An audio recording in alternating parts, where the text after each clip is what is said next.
একবার কি হয়েছে মজাটা, অমিতাভ বচ্চন এসছেন একটা ছবির শুটিং, গ্র্যান্ড হোটেলে আছেন।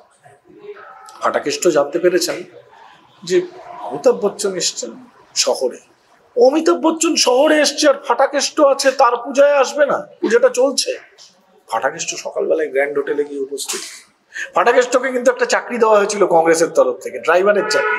কোনোদিন উনি ড্রাইভারি করেননি, কিন্তু চাকরিটা তার নামে ছিল। গ্র্যান্ড হোটেলে চলে গেছে। গ্র্যান্ড হোটেলে গিয়ে অমিতাভ বচ্চনকে তুলে নিয়ে চলে এসছে, আর বিনোদ খান্নাকে তুলে নিয়ে চলে এসছে। সে বিখ্যাত ছবি, অমিতাভ বচ্চন, বিনোদ খান্না, ফাটাকেষ্ট। কি ব্যাপার না, এই কালী পূজা হচ্ছে।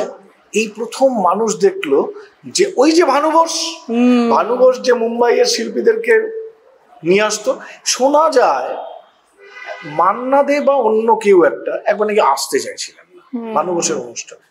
ভানু বোস বলছে এত বড় সাহস, গেছে এরকম পাজাপোলা করেছে, তুলে নিয়ে চলে এসছে।